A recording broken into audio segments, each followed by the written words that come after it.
السلام علیکم ورحمۃ اللہ وبرکاتہ۔ الحمدللہ آج ہم سورہ الفجر کی آیہ نمبر 11 اور 12 کو دیکھیں گے۔ سٹارٹ کرتے ہیں۔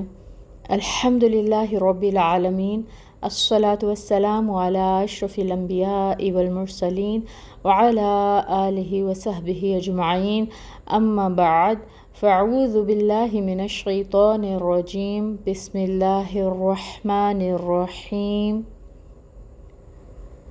رب اشرح لی صدری ویسر لی امری واحلل عقدۃ من لسانی یفقہوا قولی، ربی زدنی علما، اللہم فقہنا فی الدین، اللہم بارک لنا فی اوقاتنا،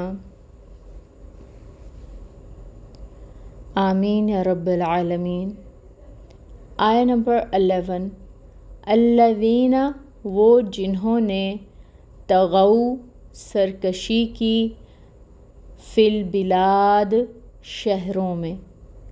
یہ وہ لوگ تھے جنہوں نے دنیا کے شہروں میں بڑی سرکشی کی تھی۔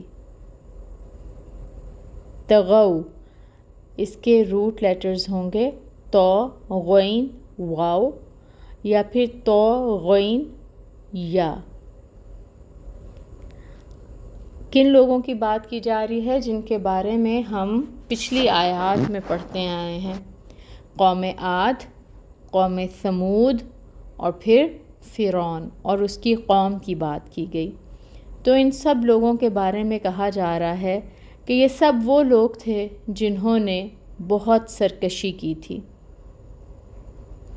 آیہ نمبر 12، فَأَكْثَرُوا، پھر انہوں نے کثرت سے کیا، فیہا، ان میں، الفساد، فساد، پھر انہوں نے ان میں کثرت سے فساد کیا۔ کس میں؟ ملکوں میں، شہروں میں، دنیا میں۔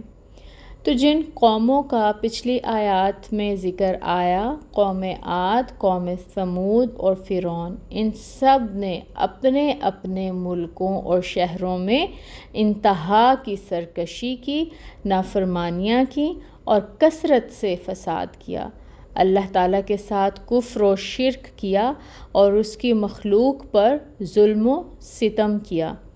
جب اللہ تعالیٰ کے احکام اور اس کے نظام سے سرکشی ہوگی تو اس کا رزلٹ اللہ تعالیٰ کی مخلوق پر ظلم اور زیادتی کی صورت میں ہی سامنے آئے گا۔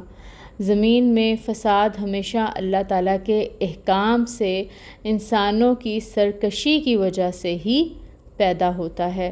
سورہ روم آیہ نمبر 41 میں آتا ہے، ظَهَرَ الْفَسَادُ فِي الْبَرِّ وَالْبَحْرِ بِمَا كَسَبَتْ أَيْدِي النَّاسِ، بحر و بر میں فساد پھیل گیا ہے جس کی وجہ لوگوں کے اپنے کمائے ہوئے اعمال ہیں۔